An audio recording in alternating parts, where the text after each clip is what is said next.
I hope you guys really, really enjoyed the film, and it is my absolute pleasure right now to introduce director Tanya Wezler and Zoey Deutch.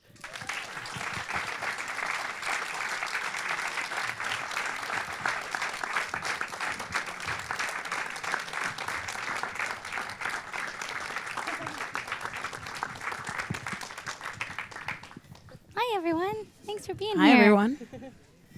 I wanted to start with you, Zoey, and asking a little bit about your involvement in the project, because you didn't just come on as an actor, you also came on as a producer in the very, very early stages before Tanya was even part of it. And I was curious why that felt like an important additional role to take on for yourself. Yeah, I hired myself. So that was the first part actually I've ever done that I didn't audition for, which was an interesting experience. But I read the script when I was shooting a movie here in New York called Set It Up, which was on Netflix. And it was a rom-com, and I had such a great experience making it, and I loved it. And if anyone here has seen it, it's a very like bright and fun and bubbly part, very positive and kind of like a people pleaser character. And when I read Buffaloed, I was like, oh my God, Peg is the total opposite of that. It was, you want what you can't have or what you're not doing at the moment. And so I immediately fell in love with the part and her world and wanted to get involved. And I got in contact with Brooke Davies and Mason Novick and Elizabeth Grave and Brian Sacco, who wrote it as well. And we started to work on the script a bit. And then we were lucky enough to find Tanya to be our fearless leader, captain of the ship, and I got to bitch audition. in charge. And for you, Tanya, you were in an interesting place in your career where you'd been up for a lot of studio jobs that male directors had gotten, but insiders had told you that you had the best pitch and you should have gotten the job. And you asked, It was fun. Yeah. And then after asking to only be sent scripts where there was a girl with a gun, you got this one. Wow, you did your homework. Hey, you did. You rock. Which I love that was your requisite to your agents, but also I was curious kind of beyond those first pages, what that really told you about this character and what this film was going to be that made you jump at it right away. She made me jump at it right away. When it was funny, it was smart. There were, as you guys just saw, an incredible ensemble of just amazing characters. But there was this badass female character at the center who never apologized. That's when I read it and I'm like, she's not apologizing. Look, she does a lot of things that ain't pretty. She is a morally kind of suspect human for a lot of it. And I loved it. I was like, she doesn't mind. Like, this character was a protagonist, well, an antagonist, but or an anti-hero, I guess, not an antagonist. She was an anti-hero, but she never apologized. She was ambitious and greedy and struggling, but fundamentally, I still thought a good soul who was trying to find her way. And then when I heard Zoey was starring and producing, and I just thought, I kind of ran and said, like, please, like, I'll audition. And I can fence, and I can speak French, and I can ride. No, but I felt like that, and so I really understood the actor's dilemma, where you're like so in love with something that you will really, it just embodied everything I felt, which is like I was so frustrated and so angry. I wanted to scream fuck at the world and at the camera. And then to have And a marriage. I did it for you. Yeah, and it was great. And to have a marriage of a role and an actor is, I think, as a director, we have a kind of movie where there's like, this person is in every scene. To have that perfect marriage of the part with the actor it's just a rarity, and to have that already pre-existing, then you just elbow a bunch of people out of the way and say, like, excuse me, just, yeah. So that was, I don't know, it's a very long, windy answer, but basically it was her. I love it. And what are some of the benefits as a director with having your lead actress also on board as a producer and being involved behind the scenes creatively as well? You get a lot more rehearsal time. It's not always called rehearsal. Sometimes it's called lunch. But I think actually that is true. Or location scouting. When we were scouting, we were able to kind of map out, really, and as an actor, what a gift. Sorry to interrupt you, but what a gift to be in the space before you're in the space. It's such an interesting experience when, for the actors here, like when you're shooting your scene in a kitchen, and your kitchen is something that so well. You know where those forks are. You know where the like weird garlic salt from 1980 is that you still like. You know where all those things are, and it's terrifying when you go into the space and you're like, fuck, I have 10 minutes to make this my kitchen, and it seems silly, but to even just 10 extra minutes a couple weeks before when you're location scouting, it really is a gift. So it's why I say I feel like this is the second movie I've produced, and it's only expanded my love of acting. It's only made me love acting more and be a better performer. I'm better with more information, worse with less. Type A. It's sorry I interrupted, but but I think what's very collaborative, and as I said, this is, as you guys saw, like there's a million great performances, but Peg is the movie, right? And I think that rehearsal times, especially in anything filmed content wise, just get cut and cut and cut for budget. And what I loved is, Zoey and I, in a certain way, were in conversation about Peg and the movie for months before, as a result, as opposed to a few weeks, because she would give notes on the script and Brian and I would work through it, and we just kept working the material. And because on this our shooting time was nothing, it was 22 days. It was bananas. Don't you guys like when people talk about little movies? They're like, it's like almost like bragging, like, I only had 22 days. Like name that. Oh yeah, that other screening you're at, they had 23. We had 22. I really don't want to kind of get in like a name that tune style comp. I can shoot that movie in 7 days. Like, no. But we did, and I think, as a director, what I really like to do is to kind of get my department heads together. We set the kind of or discovery, kind of the bounds of the world, the palette, the era the buildings are from, what's in, what's out, and we do all these big boards and everything. And then I like to get that world set up, kind of get the tone in motion, and then take like a little bit of a step back and try. It's like trying to do it in a hurricane while a train wreck is happening, but try to give some space for the actors to play, just a minute, because just like the production designer's head of the design department and the DP is the head of camera, like she's head of the Peg department. And, and if I don't have a minute to let her investigate, I'm missing so many opportunities and discoveries as a director. And Zoey is this, we talked about this earlier, this incredibly generous actor, not only to her fellow actors, but to me. Wait, just to clarify, I did not say this about myself. Yeah. She was like, I am fucking awesome. I did not say this about myself, to clarify. That would fair. be very uncomfortable. And odd, slightly odd. No, I said this, weird time. I was talking about why I loved working with her, because she never forced a performance in the one direction or another. She would sometimes go, give me a couple more takes. I go, there's light and people and everything's happening, and one more. And she go, give me 2 more. I'd be like, okay. You're so nice about that. But you know what? You were right. Because then we would leave and she'd go, okay, now you have a fast one and a slow one and a funny one and a grounded one. So I had all the crayons in the crayon box in the editing room. And that's a generous actor. And that's a collaborator. And that is why I think that's just Zoey and her process. Yeah. But it's also as a producer. When you trust your director and you trust that they're going to go in there and protect you. And when, it's a very, you know how it is. When you feel safe, you go, okay, here it is. Here's whatever you need and whatever you could want, because I can't see the bigger picture in the way that you can. When I always say, like, shooting is like, or like trying to talk or understand the experience of a play or movie, whatever, a scene, anything. It's like reading a book this close. It's like the words are blurry. You can't quite see it for what it is. The perspective is so, I don't know. So it's because when you trust your director. That's not your job. Right? We don't sit living our lives. If we're in our own self characters, we're not always pulling out to see where we fit in our story. We're mostly in our experience going forward. So if you're committing to your character, that's what you're doing. And it's my job to pull back and try to get a sense of that bigger picture. And I think you're right. It is trust.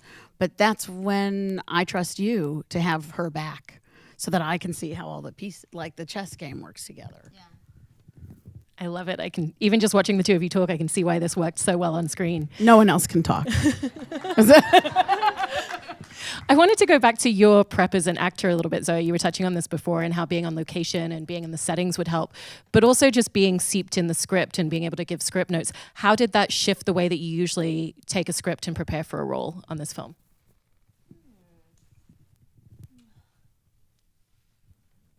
I think the difference is that instead of me kind of tiptoeing around, like, what if we did, I have a question, that kind of thing, talking to the producers, the director, the writer, like, I felt like I had a seat at the table, and not that my ideas were right, but they were heard, and I felt that, and that was a different experience. But I do find myself, I think that's why I got into producing and why I wanted to start doing that, was because I feel like, when you're breaking down a script and you see things I have ideas of value to service the story, not my ego. I hope most of the time, and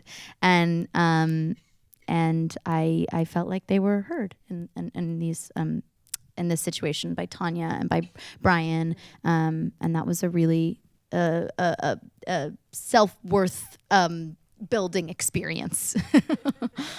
And then in addition to that, you were also mastering a Buffalo accent and working with Liz Hiddleston as a dialogue coach. What were some of the really useful tools and techniques that she gave you in order to master that? Well, she's a brilliant dialect teacher, Liz Himmelstein, and she actually did all the, worked with almost every actor in Fargo when they were shooting it, and she kept using that as a reference. She was like, "Go there, Zoe, you got it," because I was like, "I feel like it's a little too." She was like, "Go, you got," and she would always like bring out these stories. I'd be like, "Okay, all right, okay, tell me the one from Fargo again," like, to try to like get it out of me. But we went to Buffalo, and I illegally recorded some conversations at thrift stores.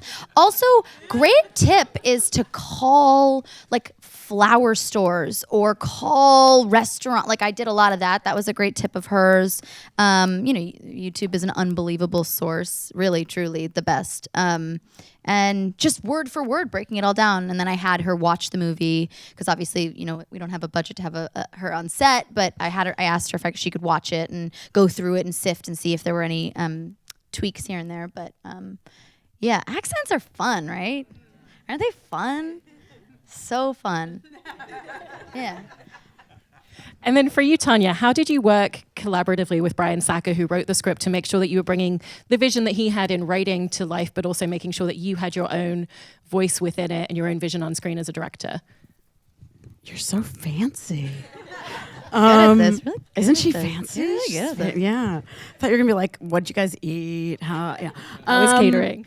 I mean, Brian is a genius writer. I can't tell you what a rewarding experience the whole thing was, because we didn't, it's all we didn't have enough time, we didn't have money, but we had heart. No, sorry, I feel like I'm about to start a musical. Yeah. Tap routine. 6, 7, 8. I will do a triple time step later with you.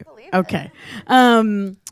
He knew, he grew up there. It was his world. So, he was my dialect coach in a sense, to make sure I was getting the ear of the place right and the tone and everything. And he was also a producer on it. And so he was on set every day. And luckily, he and I just completely got along, because that can be a really fraught relationship, especially when it's a writer's baby and it is a visual medium and you're struggling because you want to get their vision. But if, for example, you're like, no, we're going to tell this part in a shot instead of using as many words, like, that can be really, especially for a script like this, is very talky, and it is about like the performances and the rapid fire pace and all of that. But it was pretty seamless. Like, I think we all knew what the movie was supposed to, feel and sound like, and kind of the ethos of it. So you're still discovering what the actual movie is as you make it.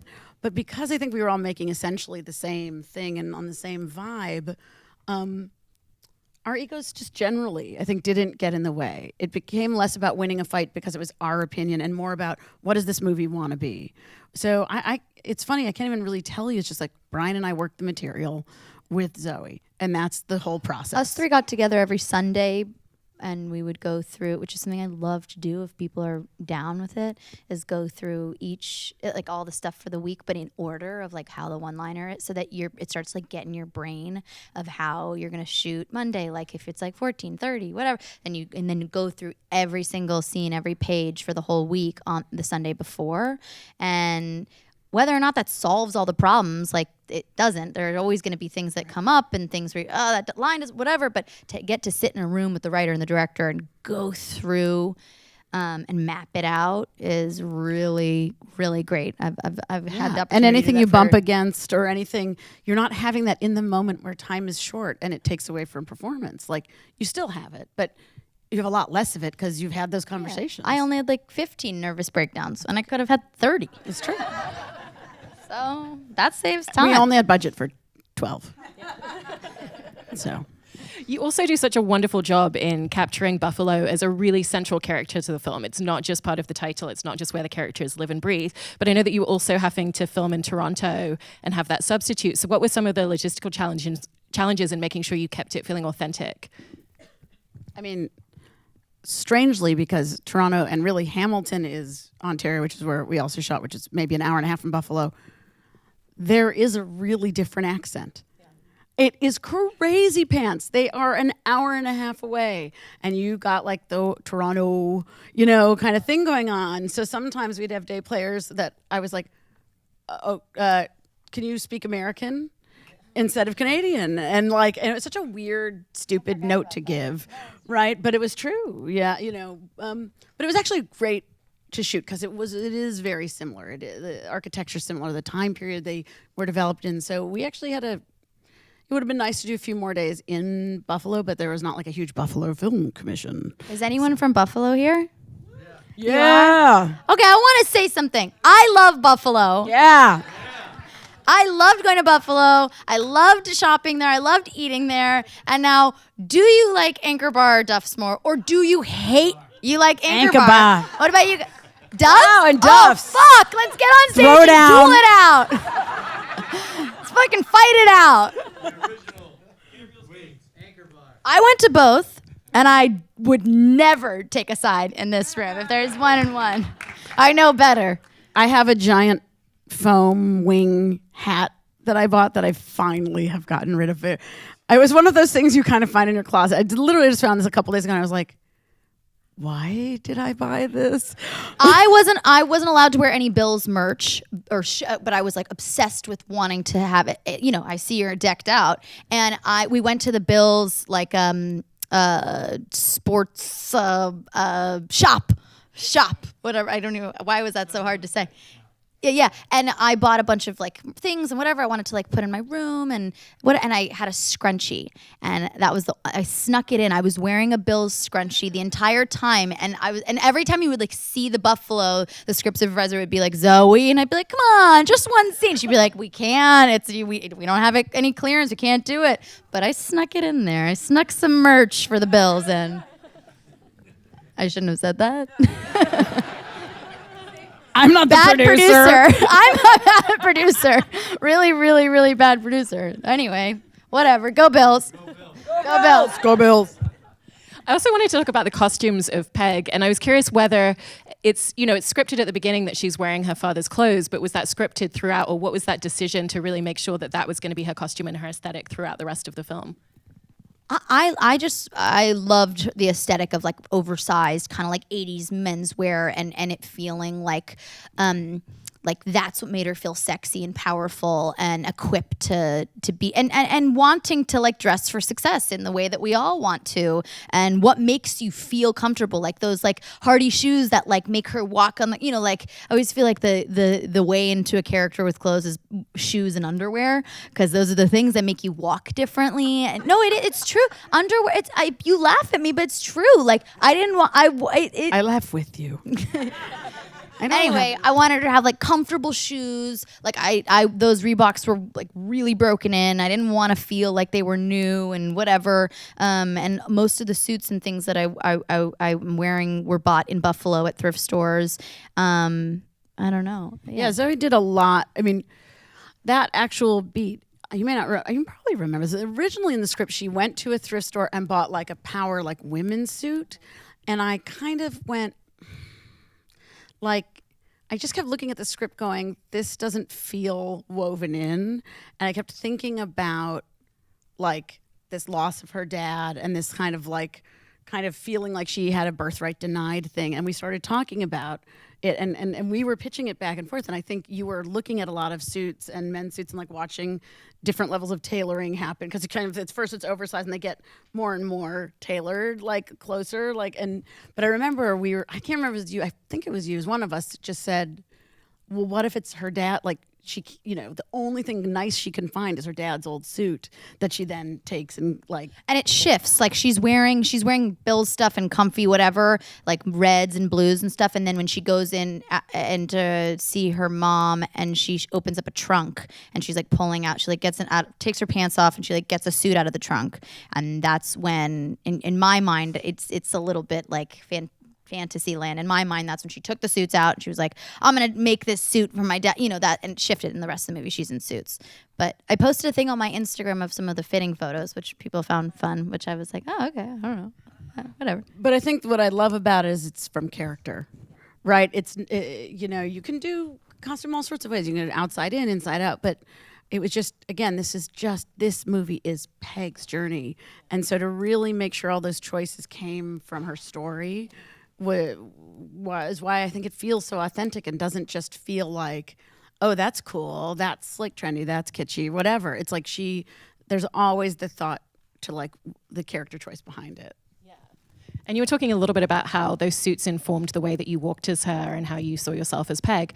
But it also feels like you made a lot of very specific decisions, the way that she has a physical swagger, the way that she talks very fast, her intonation, beyond the physical appearance of who she is. So how did you set about making those specific choices for Peg as a character? What were the animals that I chose? It was like a bear and what was it? It was a bear and I have no brain cells. Okay. Oh no, I had I had anyone know what Alexander technique is? Yeah, who just said that? You're at SAG. Yeah, babe. well I know I was. That's why I said, Tanya, don't embarrass me. Just a young actress trying to look cool in front of my peers. Okay, do you know Jean-Louis? Have you worked with him? Okay, so Jean-Louis is he's an amazing Alexander technique teacher, and I love him, and he's changed my life in many ways. But we do a lot of animal work, and I can't remember which animals I usually choose two animals. Definitely bear. I remember the bear. Because there were some pictures. You know what though? Wait, I hate myself. If I have my phone, I can look at my board because he always makes me do a board in my trailer. He does. He's the most extraordinary person. I love him so much. And he's made me do this thing called constructive rest in the morning, which is essentially meditating and kind of like getting out of my shit bringing. Yeah, exactly. Yeah. But anyway, animal stuff, which is wonderful. And for me, like my favorite thing, because it gets me out of trying to create a character from people that I know, because that gets kind of, it's fun to pull from senses and things from an animal, whatever. And so I love doing that with him. But unfortunately, I'm useless because I can't remember the animals that I chose. So, what? Pip? No. No, where's my stupid phone? I want to, anyway, whatever. Jean-Louis, and then I have does anyone work with Nancy Banks here? Does anyone know Nancy Banks? She's another amazing teacher who I work with, and Liz Himmelstein, and to break down the character and how she moves and walks and engages the world. The fast talking is me. Food. Oh, the food is me too. I just eat a lot. But there's always food. But she feels really different. I don't, sometimes I watch a thing and I'm like, oh, that kind of feels like me. I don't feel like she feels like me. A little bit sometimes ish. But anyway, I can't remember the animals, and I'm done speaking. The fact that she was driven, but otherwise, I feel like you're very different. But I didn't answer your question at all. No, you did though. Okay. because you talked about the different techniques and the teachers. One of the things that I think you do really well visually in terms of kind of, again, creating another character on screen is the house of Peg and her family. And it's so specific, the amount of details, whether it's something really small in the corner or the giant buffalo head that they have in the living room. So how did you map out how you wanted that to look and what you wanted us to learn about the family just by seeing that scene? I love you. How did I map it out? We found a cool house for the money. We definitely had, I kind of gave the production design team certain parameters. So I wanted it to feel like it was locked in time. Like, not that it was a period piece, but that just like no one could afford anything new. No one could, like, the town couldn't progress, right? When people asked what the time period was, I said Buffalo.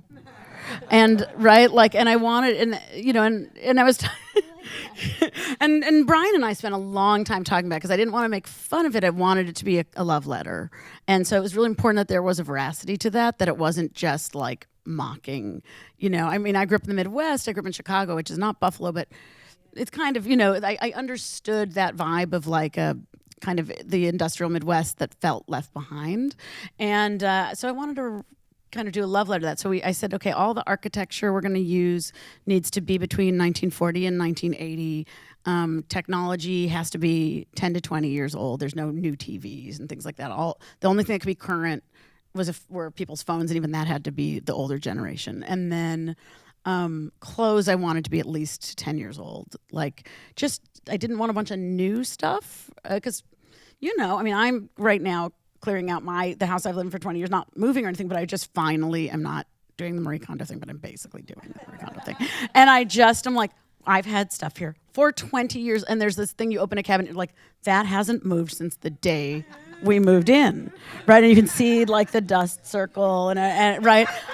And so I was like, that is what I was going for. That I didn't design and then we walked in, and finding their house was so the most nerve-wracking, most terrifying. Like, it was just not a thing. And then all of a sudden the line producer went, oh, I think there's this house around the corner that sold, like, that's about to sell, that, like, you know, it was one of these like maybe the person died.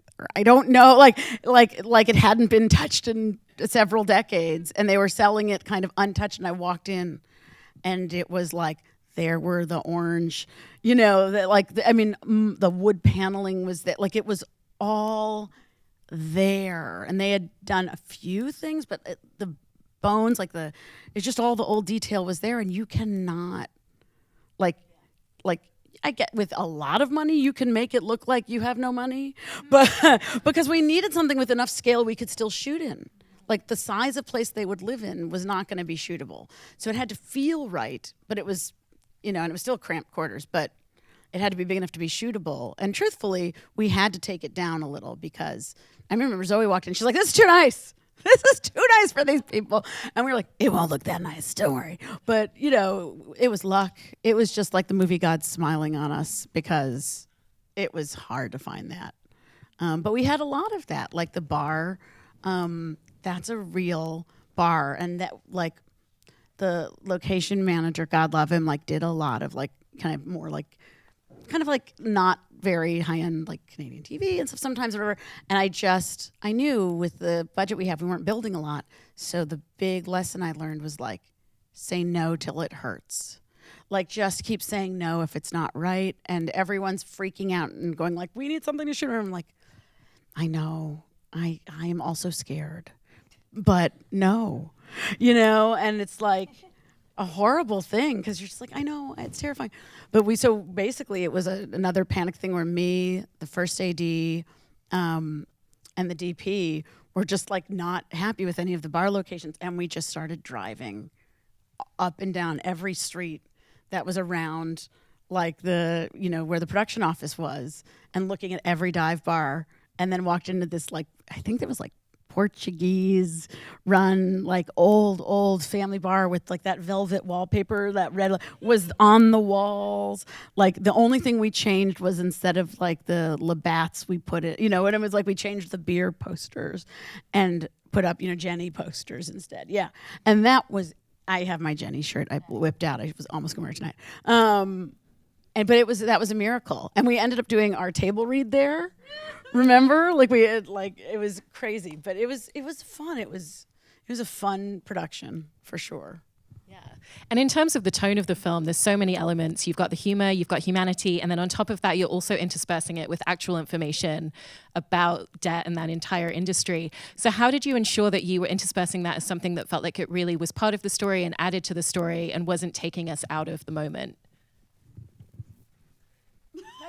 We talked about that a lot. Yeah. That scene where she's in jail explaining. I mean, that was I think that was the most difficult scene that we shot because we kept trying to, without it being expositional or like boring, trying to figure out how we could explain it without it feeling like, okay, we're falling asleep. We don't want to hear about debt. You know what I mean? Like that. You know. So it was tricky. It was a tricky thing to balance. But I think it was so much a part of your character, right? Like she starts by telling her story to her family and explaining giving her kind of weird version of a PowerPoint presentation. It's important that you understand that world so you get that, like, that this is the thing, debt collectors are the thing that destroyed her from the very beginning and kind of ruined her chances of being somebody to begin with, and then she becomes her own worst enemy. So it is important to understand that world. I also think Peg was a teacher. Like in that, like even when she was little, she always had a case to make, and that was part of her character, so we could nest more in than you normally could. Right. Because that was part of her character. She was so knowledgeable, and I loved that you're like the part of the character was this person who you just, like I loved all the information. And maybe I was the one who's in danger of always wanting to put in more because I'm like a nerd. But like, I loved it because I felt like what it said about Peg was she's gonna know more about like anything she's into, she'll know more than anybody in about 15 minutes. She'll learn, she'll know, and she'll be able to explain it. And she'll explain it like faster than like those fast talkers on radio commercials. Like, and I think you're right. The one in the prison was the hardest because it just felt like it was late in the story and you wanted to drive it home. You guys, it was like 4 pages or something, and I got like 2 takes and I threw a fit. I was like, I need 1 more take. And the DP was like, we have to, I was like, give me 1 more take. And it was like that was the biggest. That was the war? That was the one. I'm remembering it now. It's all coming back. Just having flashbacks. PTSD. And then you didn't even use it as a oneer.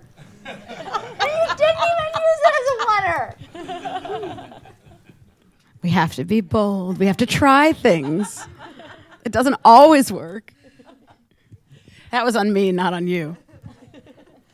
And then you guys are actually also using the film as part of a campaign to eradicate $1.5 million in medical debt. And I would love if you could just talk about how that came about and how that's happening. That was our amazing distributors, actually. And they, it's called, I think, RIP Medical Debt. And they actually just buy people who are deep in medical debt and who are in receivership, I think is the word. They buy people out of debt and they pay it off. And it's great, and please donate and get, it is the dumbest effing thing in the world that like we are putting, people are losing their homes, people are losing everything because we don't have health care. I mean, that's a whole other movie or 12. But yeah, the irony that we shot it in Canada is not lost on any of us. That's all I'm saying. Well, congratulations on such a fantastic film. You both did an amazing job, and thank you for coming out tonight. And thank you to all of you guys. Thank you guys so much.